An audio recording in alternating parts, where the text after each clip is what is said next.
Magandang tanghali po. Oras na para sa maiinit na balita. Nagising dahil sa sunog sa isang paupahang bahay ang ilang taga-barangay San Martin de Porres sa Quezon City. Nang mapula, nadiskubreng isang tenant nito ang nasawi. Ang may-ari ng paupahan tumanggi munang makipag-usap sa mga otoridad. Balitang hatid ni James Agustin.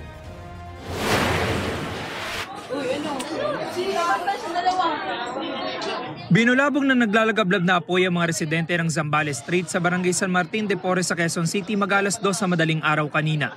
Mabilis na tinupok ng apoy ang ikalawang palapag ng isang paupahang bahay. Itinaas ang Bureau of Fire Protection ang unang alarma. Nasa 13 fire truck nilang rumisponde, bukod pa sa mga fire volunteer group. Tumagal ng halos 30 minuto ang sunog bago ito tuluyang naapula. Ayon sa isa sa mga tenant, nagising na lang siya na makapal na ang uso. Nung tumayo ako, pagbukas ko ng pinto, umano agad yung apoy sa mukha ko. Tinalimpungatan na ako, tumakbo na ako palabas. May tumutulo ng apoy. Parang yata yung styrofoam sa taas yung kisame. Wala mang naisalba ng isang gamit. Laking pasasalamat niya na ligtas siyang nakalabas. Itinuturing na raw niya itong ikalawang buhay. Mahirap na bumalik kasi ang bilis kumalat ng apoy. Doon mismo sa tabi ng kwarto ko. Ang lalaki namang ito na umuo pa rin sa isang kwarto nagtamo ng first-degree burn sa kanyang balikat at braso. Wala rin siya naisalbang gamit. Kinumpirma ng BFP na isang lalaking tenant ang nasawi. Natrap siya sa kanyang kwarto. Yung ating biktima, natagpuan po sa second floor, doon sa kanyang higaan. Opo. Ngayon po, inaalam pa po natin yung pagkakilanlan niya. Iniimbestigahan pa ng BFP ang sanhi ng apoy at kabuang halaga ng pinsala. Inaalam din ang kabuang bilang ng mga tenant na umuupa sa bahay. James Agustin, nagbabalita para sa GMA Integrated News. Abiso po sa mga suki ng LRT Line 2, libre ho ang pamasahe ninyo ngayong araw hanggang bukas. Kasunod po yan ng aberya sa linya ngayong araw. Kaninang umaga nga po humaba ang pila at dumami ang nag-abang ng jeep at bus sa ilang estasyon ng LRT2 matapos maantala ang simula ng biyahe. Ayon kay Light Rail Transit Authority Administrator Attorney Hernando Cabrera, sa ngayon umiiral ang provisionary service mula Recto hanggang Cubao Station at pabalik. Inaayos pa rin po kasi ang technical problem sa transformer number 5 at 6 na nasa Santolan at Anonas areas. Para rin ibsan ang perwisyo sa commuter, may libreng shuttle service ang LRTA mula sa mga istasyon ng Antipolo, Marikina, Pasig, Santolan, Katipunan at Anonas stations patungong Cubao.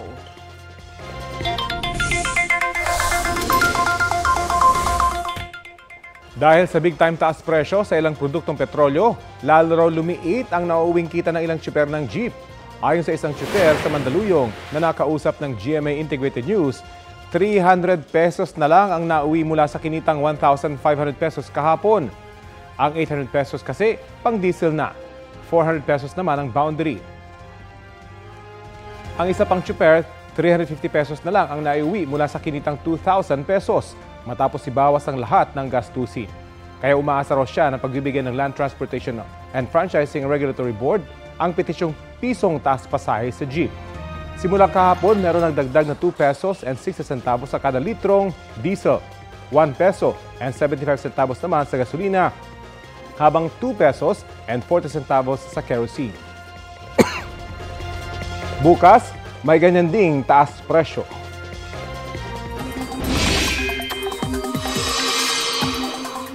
Binaha ang ilang panig ng Davao City kagabi. Ilang kalsada po ang nalubog sa tubig gaya ng National Highway sa Barangay Ilang at bahagi ng Rojas Avenue, Panakan at Tibungco. Rumagasa ang kulay tsokolate na tubig sa lungsod. Sa kabila po niyan ay nananatili sa safe level ang mga ilog sa Davao. Ang pag-uulan sa lungsod ay dahil sa mga local thunderstorm ayon sa Pag-asa. Muli po itong aasahan ngayong araw, hindi lamang sa Davao, kundi sa iba pang lugar sa bansa. Kasama na ang Metro Manila. Ang Zambales, Bataan at Palawan naman ay uulanin din dahil po sa hanging habagat. Walang direktang epekto sa lagay ng panahon ang bagong bagyo o tropical depression na binabantayan sa labas ng Philippine Area of Responsibility. Yan yung low pressure area na namataan po kahapon malapit dyan sa Central Luzon. May lakas po yan ng hangin na aabot sa 45 km per hour ayon sa Pag-asa. Kung sakaling lumakas, posible po nitong hilahin ang hanging habagat palayo ng bansa. Kaya maaaring pansamantalang maging mainit ang panahon sa mga susunod na araw. Tone-toneladang iligal na drogang sinisira ngayon sa Capas, Tarlac. Kabilang dito yung mga nakitang drogang palutang-lutang sa mga dagat sa Luzon. May ulat on the spot si June Veneracion. June? Rafi, sinaksihan ni Pangulong Bongbong Marcos yung pagsira sa bilyong-bilyong pisong halaga ng iligal na droga sa isang disposal facility dito sa Capas, Tarlac. Nasa 9.5 billion pesos ang halaga ng lahat ng drogang sinisira ngayong araw. Kasama na dyan ang mahigit 1.3 tons ng floating shabu na may halaga namang 8.8 billion pesos. Yan yung mga nakitang palutang-lutang kamakailan sa dagat na sakop ng Zambales, Pangasinan, Ilocos Sur, Ilocos Norte at Cagayan. Sabi ng Pangulo, gusto niyang makita ang proseso para masiguro na hindi na ito maibebenta. 10 oras tatagal ang proseso na tinatawag na thermal decomposition, kung saan susunugin sa init na 700 degrees Celsius ang kontrabando sa loob ng pyrolysis machine. Bago lumabas sa disposal facility ay nagpaunlak muna ng panayam ang Pangulo. Sa harap ng giyera ng Israel at Iran, nakipag-meeting ang Pangulo sa kanyang mga economic managers kahapon. Sa kanilang tingin ay manageable lang ang impact nito sa ating ekonomiya. Sa ngayon ay wala raw significant effect ang gulo sa pagitan ng dalawang bansa. May mga binabantayan lang daw sila ngayon na mga nagsasamantala sa sitwasyon. May mga namomonitor daw kasi silang sangkot sa price gouging o pagtataas ng presyo ng essential goods. Ito ay sa kabila ng stable na presyo ng crudo sa world market. Tumaas ito ng $79 per barrel pero bumaba din naman agad ito sa $69 per barrel. Kaya sa ngayon ay hindi pa raw kailangan ng fuel subsidy dahil hindi naman tumataas ang presyo ng crudo. Yan ang latest mula rito sa Capas, Tarlac. Balik sa Rafi. Maraming salamat, June Veneracion. Kita po sa videong yan ang halos sa pagsemplang ng isang ride-hailing na motorsiklo sa EDSA Boulevard Tunnel. Saktong nabangga ito ng SUV na may kuha ng dashcam. Humandusay sa kalsada ang rider, pati na ang kanyang angkas. Pareho silang nahirapang huminga. Hindi na nakuna ng pahayag ang rider na isinakay sa ambulansya dahil nahihirapang gumalaw. Nasira ang parehong sasakyan na sangkot sa aksidente. Kwento ng driver ng SUV, may iniwasan o nakagitgitan na isa pang sasakyan ng motorsiklo kaya napakabig ito sa lane na tinatahak niya. Patuloy ang investigasyon sa insidente. 3 po ang arestado sa Rodriguez, Rizal matapos umano na magnakaw ng motorsiklo. Balitang hatid ni EJ Gomez. Nasa kote ng mga pulis ang 3 lalaki na sangkot umano sa pagnanakaw ng motorsiklo sa Rodriguez, Rizal. Base sa investigasyon, alas 3 ng madaling araw kahapon nang mapansin ng 32 anyos na biktima sa harap ng kanilang bahay sa barangay San Isidro ang 4 na lalaki sakay ng motorsiklo. Nagluluto siya ng pagkain ng anak niya kasi ihahatid niya sa school sa itong madaling araw. Nung nakita niya may 2 motor na pumarada doon sa tapat ng bahay nila, nakita niya yung suspect na ninanakaw yung kanyang motor. So hindi na siya nakakibod dahil maya-maya pinaandar niya pero sabi niya kilala niya. Yung isa sa 4? Yung isa doon sa 4. Pagsapit ng alas 6 ng umaga, nang hiram daw ng motorsiklo ang biktima na kanyang ginamit sa pag-iikot sa lugar para matunto ng kanyang motor. Dahil ang sabi niya, sigurado hindi makakalayo dahil walang gasolina yung kanyang motor. Nakita nga niya yung motor niya sa isang area na hindi ganun kalayuan doon sa may kanila.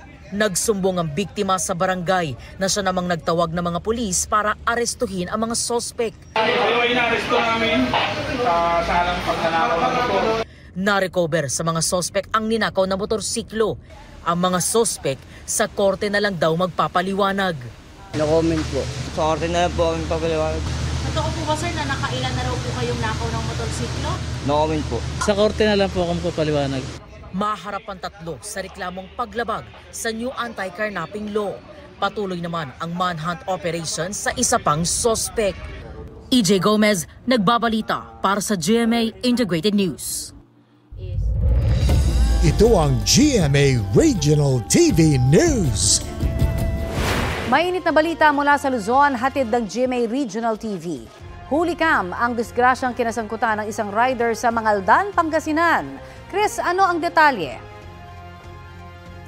Connie, bumangga ang rider sa isang karatula sa barangay Malabago.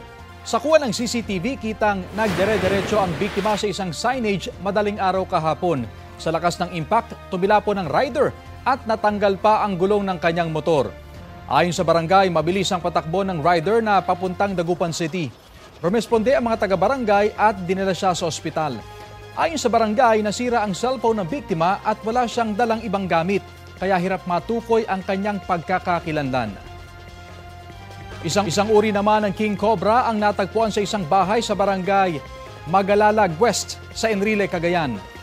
Ayon sa City Environment and Natural Resources Office Solana na kabilang sa mga rumesponde, nakita ng mga residente ang ahas nang atakihin nito ang mga alagang aso. Natukoy na isang Luzon King Cobra ang ahas. Endemic o nakikita lang ito sa ilang bahagi ng Luzon. Nakuha rin sa lugar ang nasa 50 itlog nito. Na-turnover na ang ahas at mga itlog nito sa isang wildlife center sa Tuguegarao. Panawagan ng mga otoridad sa publiko na agad ipagbigay alam sa kanilang tanggapan sakaling may makitang ganitong uri ng wildlife.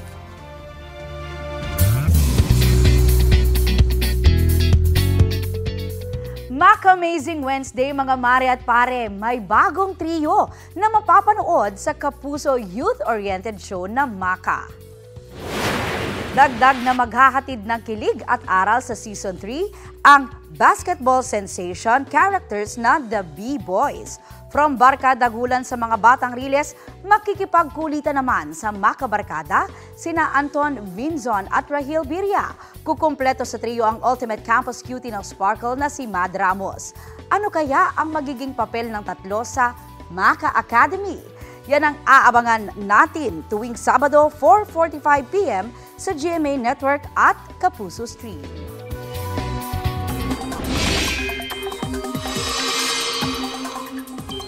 Nakataas po ngayon ang thunderstorm watch dito sa Metro Manila. Ayon sa Pag-asa, apektado rin ang Bulacan, Rizal, Laguna at Cavite. Ibig sabihin, mataas ang tsansang magkaroon ng thunderstorm o biglang malakas na pag-ulan hanggang alas 10 mamayang gabi. The International Criminal Court is now in session. Rodrigo Roa Duterte.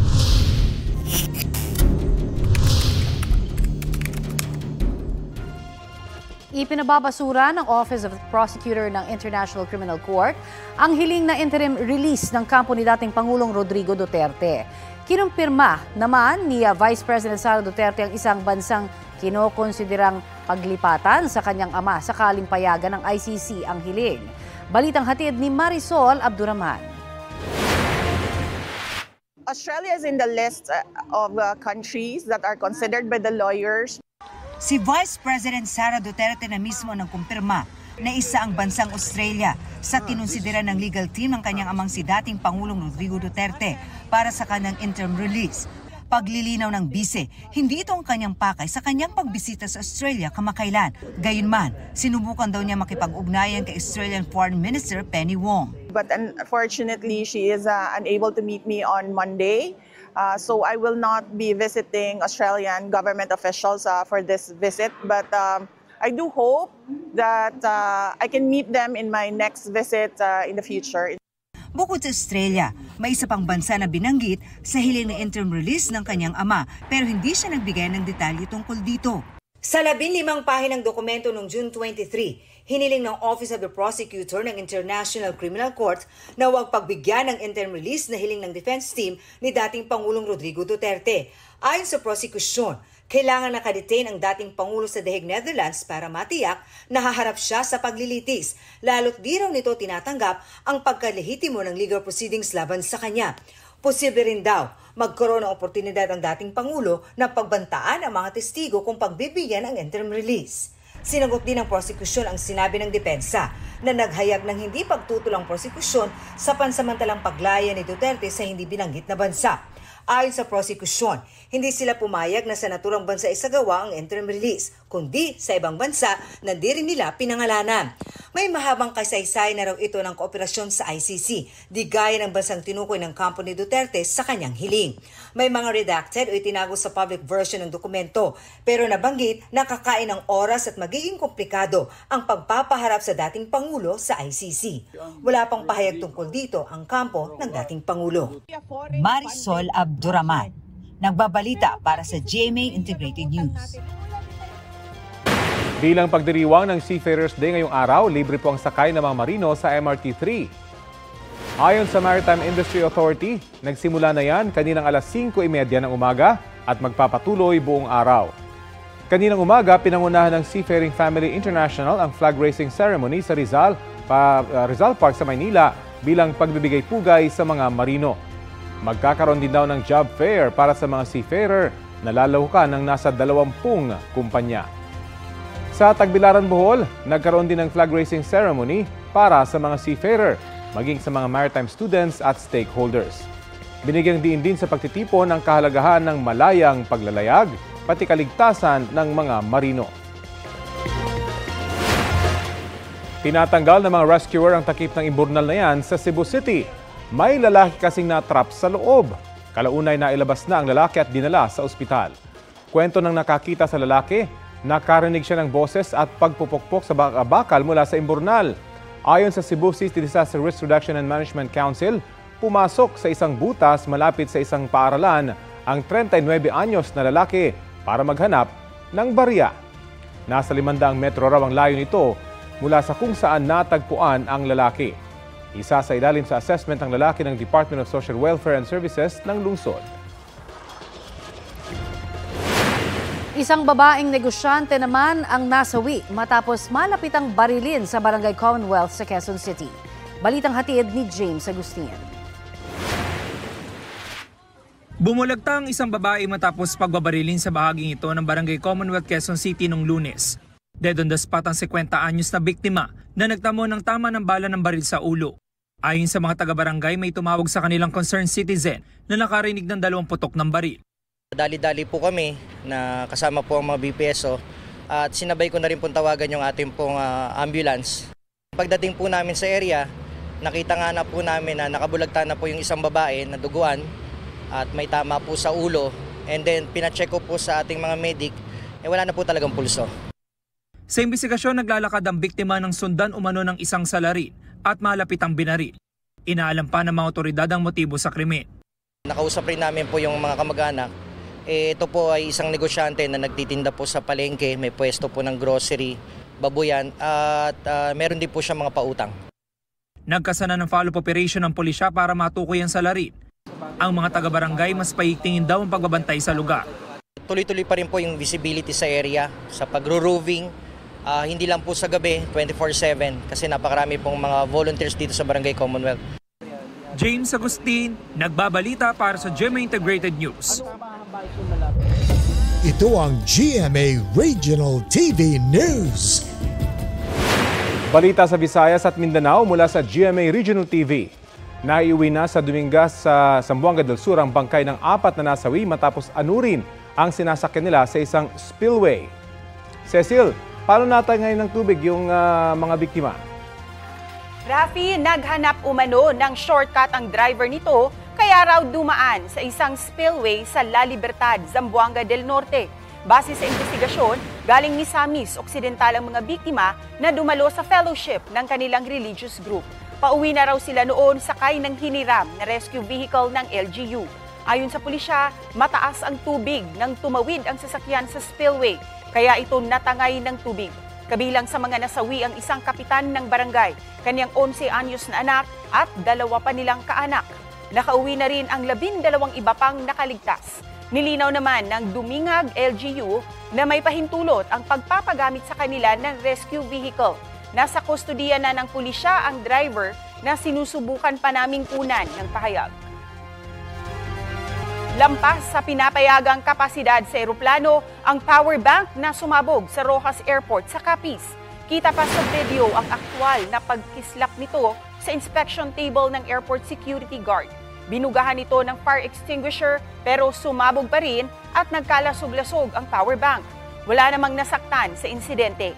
Ayon sa Civil Aviation Authority of the Philippines, dala-dala ng isang pasaherong pa-Maynila ang naturang power bank. Pero hinarang ito dahil lampas ang capacity nito sa pinapayagang 160 watt-hour. Sabi ng pasahero, pinayagan naman siyang dalhin ng power bank sa kanyang flight galing Maynila. Pinaalalahanan ng CAAP ang mga pasahero na sundin ang airport safety policy bago ang kanilang mga flight. Isinasangkot ng akusadong si alias Totoy ang ilang pulis sa pagkawala ng mga sabungero. Ang Commission on Human Rights gusto nang makausap si alias Totoy para sa kanilang investigasyon. Balitang hatid ni June Veneracion. Mayat-maya ang pagpatak ng luha ni Maria Carmelita Lasco habang nasa kandungan niya ang larawan ng anak na si Ricardo, isa sa mga nawawalang sabungero. Inabutan na siya ng matinding karamdaman sa 4 taon niyang paghahanap sa anak. Sa sitwasyon kong ito, nakakaya kong lumuhod hanggang makarating ako ng altar. Kasi hindi naman basta-basta magpalaki ng isang anak, di ba? Kasama ni Carmelita ang mga kamag-anak ng iba pang missing sabungeros para sa prayer rally sa loob ng compound ng Commission on Human Rights. Ang Commission on Human Rights po ay nandito para ipagpatuloy ang aming investigasyon. Yun pong paglutang nitong isang, sabihin na nating suspect dito po sa crime. Gusto po naming makausap siya, gusto po naming kuhanan siya ng affidavit.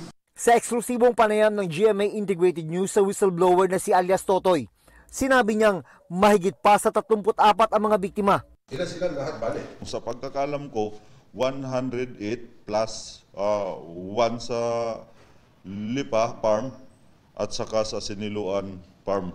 Di raw bababa sa 30 tao ang pinangalanan niya sa kanyang affidavit na may kinalaman umano sa pagkawala ng mga sabungero. Bukod sa mga sibilyan, meron din daw mga sangkot na security guard ng sabungan at mga pulis. Aabot ng 30 yan. Kasama na yung mga pulis at sibilyan yan. Mga ilang sibilyan? Limited ko lang mga 10 yung sibilyan or mahigit pa. Yung mga nasa serbisyo? Sa serbisyo, mga 20 yan. Nasa 20 yan sila. Kasama rin daw sa kanyang isiniwalat ang may-ari ng lugar kung saan umano ibinaon ang labi ng mga biktima. Pinakitaan nila ako ng video. Diyan lang yan sa Talisay. Wala isdaan po yan. May-ari kasama sa kakasuhan. Uniformado yan. Pulis? Yes.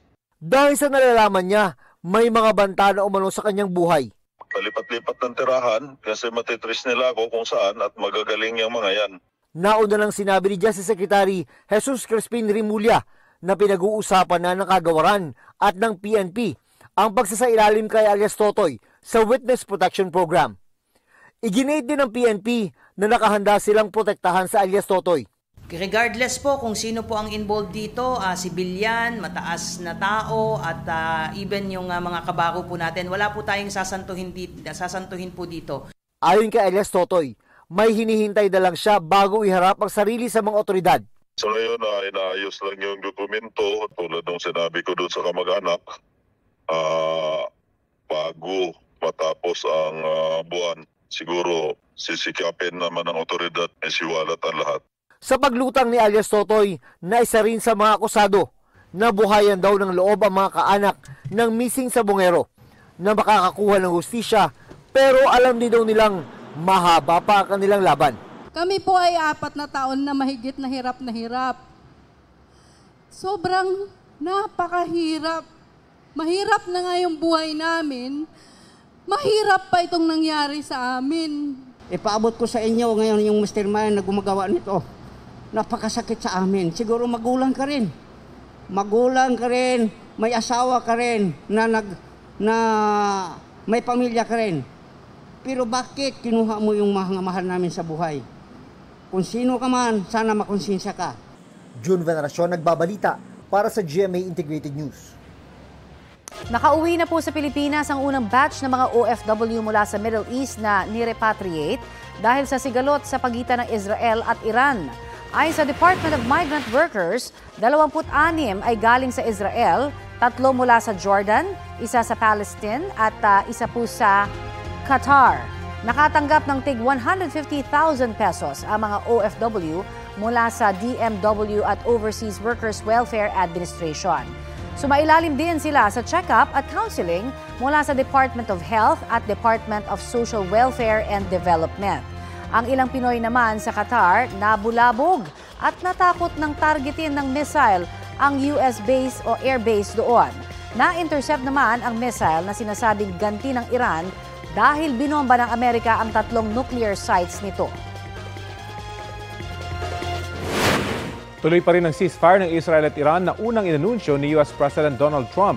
Ito'y kahit nagsisisihan muna ang Israel at Iran ng paglabag sa tigil putukan na ikinidismaya ng US President. Ayon sa Israel, iniutos nila sa militar ang bagong pambobomba sa Iran dahil sa pinakawalan umano nitong missiles sa kanilang bansa. Itinanggi ito ng Iran at inakusahan ng Israel na umatake mahigit 1 oras lang matapos mapagkasunduan ang ceasefire. Ayon sa White House, si Trump ang nakipag-usap kay Israeli Prime Minister Benjamin Netanyahu habang ibang US officials naman ang nakipag-usap sa Iran. Duguan ang lalaking yan matapos siyang saksakin sa Haro Plaza sa Iloilo City. Hirap siyang makaladkad kaya inalalayan siya ng 3 lalaki papunta sa ospital. Ayon sa pulisya, nagpapagaling sa ospital ang biktima na nagtamo ng mga sugat sa likod at braso. May mga nagpapatrulyang pulis daw sa plaza kaya agad nahuli ang suspect. Na-recover din ang kutsilyong ginamit niya. Ayon sa suspect, napagkamalan niya ang biktima na lalaking nanuntok daw sa kanya noong nakaraang taon. Nagsisisi raw siya sa ginawa. Mahaharap ang suspect sa reklamong frustrated homicide. Mainit-init na balita na ibalik na sa full operation ng LRT-2. Ibig sabihin niyan, may biyahe na mula Recto hanggang Antipolo Station at pabalik. Ayon kay LRT Administrator Attorney Hernando Cabrera, 11:20 a.m. nang magbalik sa full operation ang train line kasunod ng technical problem kaninang umaga. Tuloy pa rin daw ang libreng sakay hanggang bukas.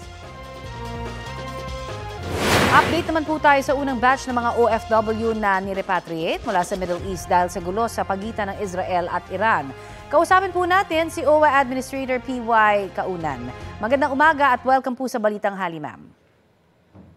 Magandang umaga, Connie. Magandang umaga, Rafi. Magandang umaga sa lahat ng nakikinig. Makikamusta lamang ho kami dun sa mga OFW na nakauwi na ho kagabi. Kamusta na po sila?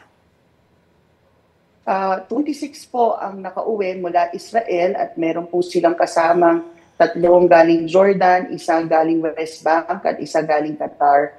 Yung 31 po ay yung iba ho na ihatid na ho natin sa mga bahay ho nila at nakasama na ho nila ang kanilang mga pamilya kagabi pa lang. Yung iba naman ho ay hinaus po muna natin sa hotel at on the way pa lang po sa kanilang mga pamilya. Okay, ilan pa hong OFW ang inaasahan nating mapabalik dito sa ating bansa? At kung sakasakali, meron na ho ba tayong date kung kailan sila makakarating? Sa bansang Israel, meron po tayong susunod na batch, 50 po sila. At after po noon, meron na pong nagpalista around 23 as we are talking right now po, 23. So, yung 50 po, dapat po darating sila ng either June 26 or 27, pero nagkaroon lang ho ng pagsasara ng airspace, kaya nag-a-adjust lang po sa schedule. So in the next coming days, may update po tayo kung kailan darating yung batch 2 na 50 po nating kababayang OFWs mula Israel. Opo. Nagkaroon din po, Ma'am Connie, ng anunsyo ang ating Department of Foreign Affairs, si Yusek Ed De Vega, patungkol naman ho sa mga kababayan natin nagaling naman ng Iran. Meron pong 8, scheduled po sila in the next coming days na bumalik at upon verification po dito sa OWA, 7 po sa 8 ay OFWs. I see. May mga nakausap din ho tayo no, na nagsasabi na nagkakaroon sila ng pagdadalawang isip although nagpalista initially po sa inyo. Ano ho ba ang estado ngayon ng mga nagdalawang isip na bumalik dito sa ating bansa? At sila ho ba ay nagpalista ng muli? Sa bansang Israel po, 340 po ang ating pong natanggap na request for repatriation.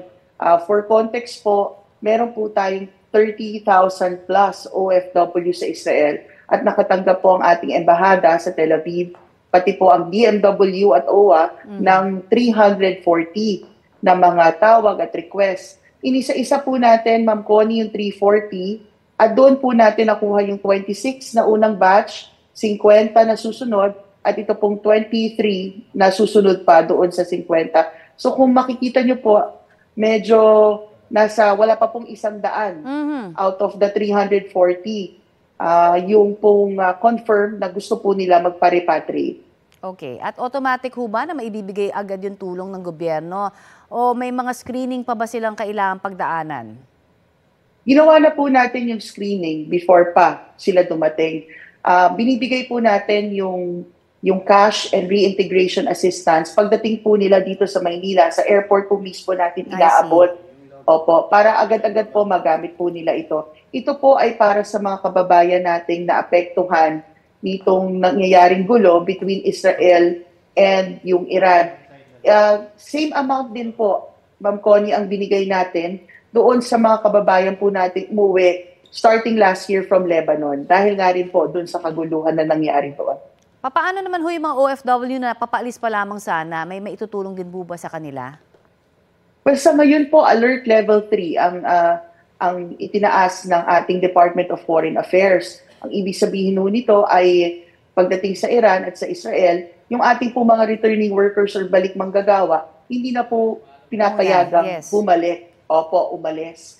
So, yun naman pong mga kababayan natin sa ibang mga lugar in the Middle East, naglabas po ang Department of Migrant Workers ng anunsyo at abiso sa mga Philippine recruitment agencies na siguraduhin na magkakaroon muna ng mga flights kasi maraming yung cancellation, Ma'am Connie, na nangyayari ngayon at nasa-stranded po yung ating mga kababayan sa mga airports katulad ng Dubai at ng Doha. So, yung pong tulong na ibinibigay natin, tuloy-tuloy lang naman po. No? May iba po na nag-aantay na lang na magkaroon ng opening doon sa mga bansang ito para makapunta sila or makabalik. Yung iba naman po ay pumapasok doon sa ating mga government-to-government hiring programs sa iba-ibang lugar.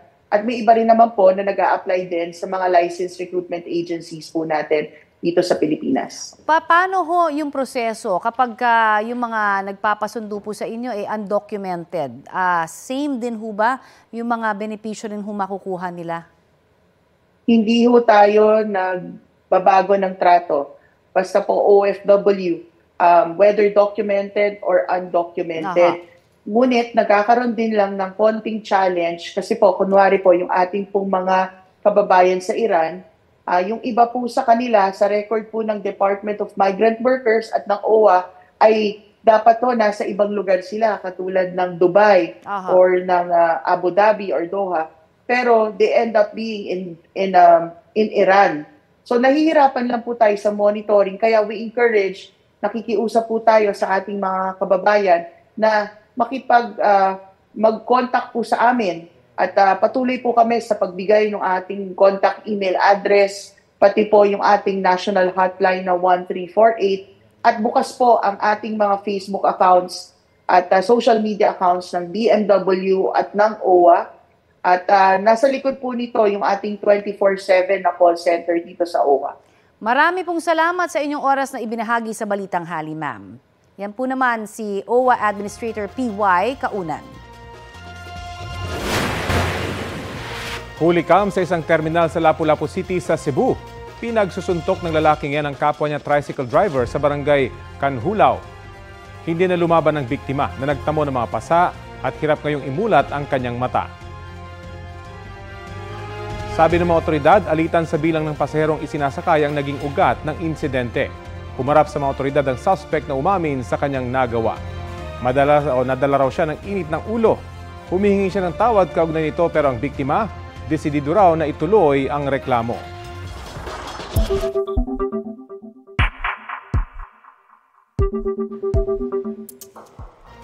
Iginiit ng House Prosecution Panel na hindi nalabag ang one-year bar rule sa paghahain ng impeachment complaint laban kay Vice President Sara Duterte.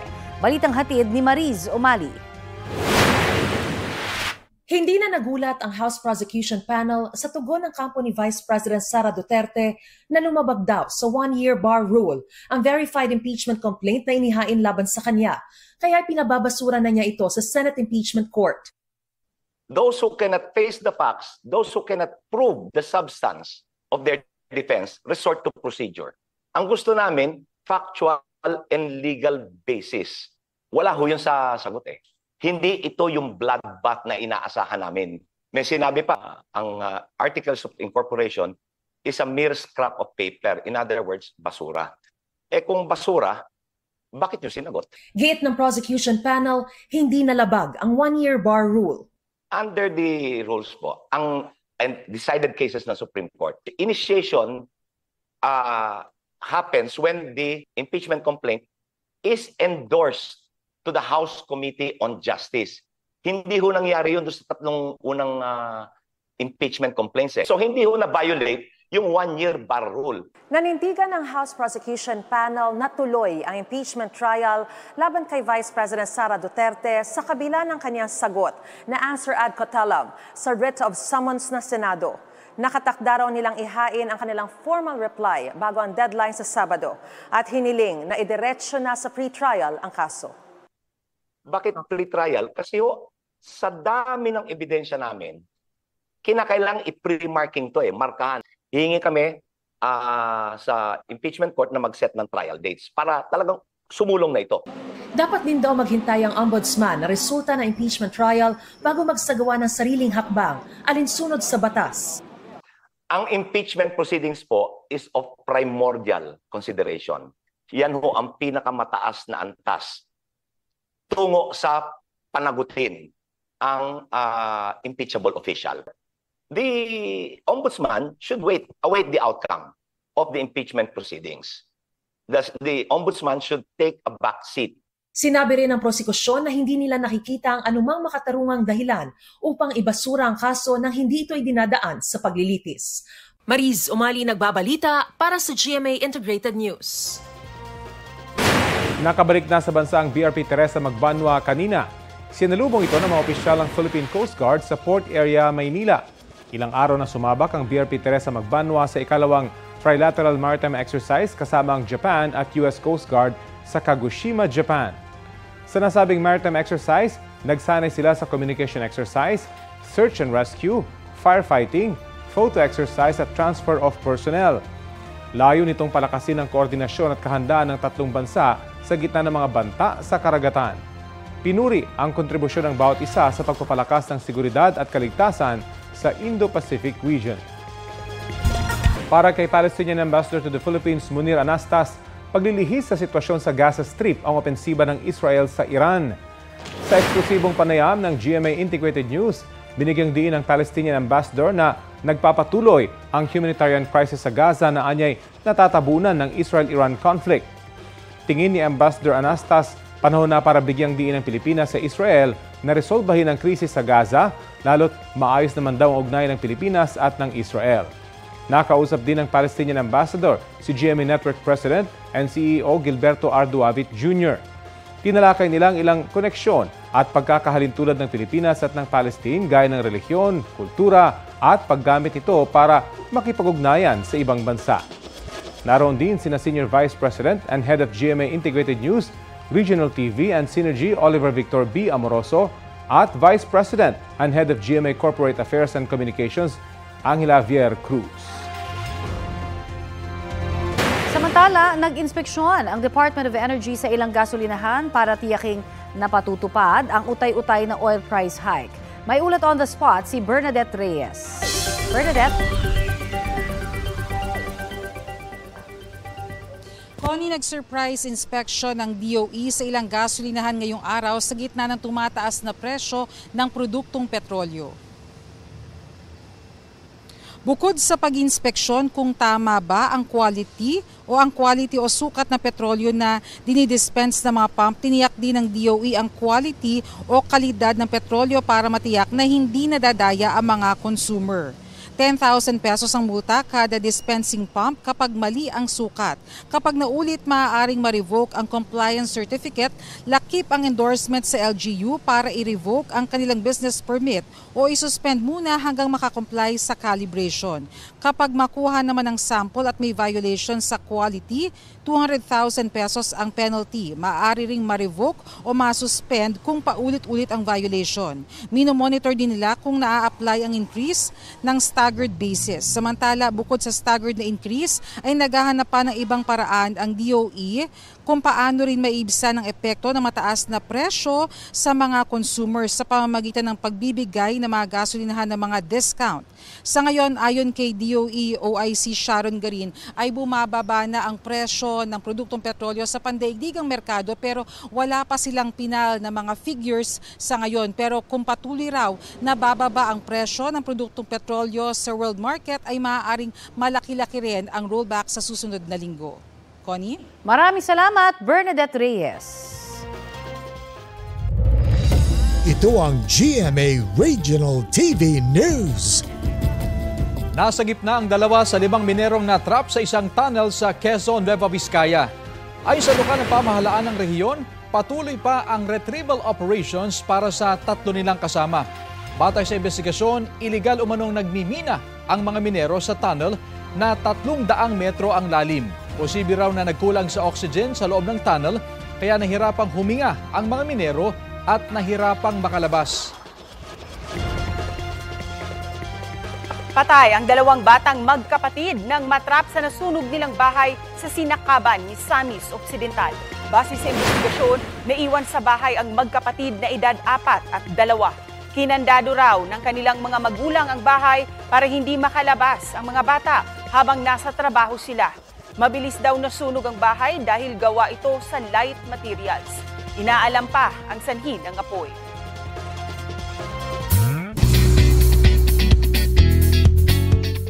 Two out of 4 duos na ang confirmed na pasok sa big night ng Pinoy Big Brother Celebrity Collab Edition. Ang Rawi o duo ni na Ralph De Leon at Will Ashley ang nanalo sa unang Big Jump Challenge. Bago yan, inianunsyong pasok na rin sa Final 4 ang duo ni na Charlie Fleming at Esnier. Gabi-gabing subaybayan sa GMA Prime ang PBB Celebrity Collab Edition, 9:35 p.m. at 6:15 p.m. naman tuwing Sabado. Ito na ang mabilis na balita. Inaresto ang isang lalaki sa Cebu City na nagbebenta umano ng malalaswang larawan online. Nasagit naman ang kanyang biktima na mahigit 30 anyos na rin pero pinalalabas na minor de edad. 3 minor de edad naman ang na-rescue ng mga otoridad sa Ozamis, Misamis Occidental na mga biktima rin umano ng pang-aabuso. Arestado ang isang babae na tumatayong guardian ng mga bata. Walang pahayag ang mga suspect. Arestado naman sa magkahiwalay na operasyon sa Pampanga ang magkapatid na kambal dahil sa pang-iestafa umano.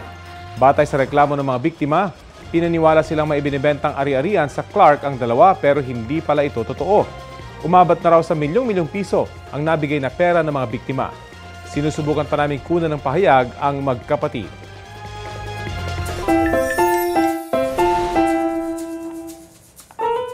For the good vibes tayo ngayong Wednesday. Ibibida natin ang asong nagpabibo sa kanilang pamamasyal sa Baguio. Ay, eto na ha. Ano ba kasi ang trip ng alagang yan? Bukod sa ow-ow, parang kaya na rin mag-roar ng asong si Rio. Yun o, kuhang-kuha kasi ang pose ng mascot na dino. Spot the difference lang ang pego ng costume na dinosaur at the dinosaur. Yan daw ang Sit Pretty Aura. Isa sa maraming tricks na alam ni Rio mula sa training ng kanyang fur dad. Ang kwelang pang-dudog show, ibentang-benta sa netizens. More than 500,000 na ang views ng video. Kaya naman, trending! Ang cute oh. Ginaya niyo pa yung post talaga ng dinosaur. Mabibilib ako sa'yo kung magaya mo yung post ni Aubrey. Sige nga rin. Ano to? Nasa harap yung isang paa? Ganon, may mga ganon. Pero nakaka-good vibes talaga yung ating mga fur babies. Ang galing. Samantala, ito po ang Balitang Hali. Bahagi po kami ng mas malaking misyon. Ako po si Connie Season. Rafi Tima po. Kasama niyo rin po ako, Aubrey Carampel. Para sa mas malawak na paglilingkod sa bayan. Mula sa GMA Integrated News, ang News Authority ng Filipino.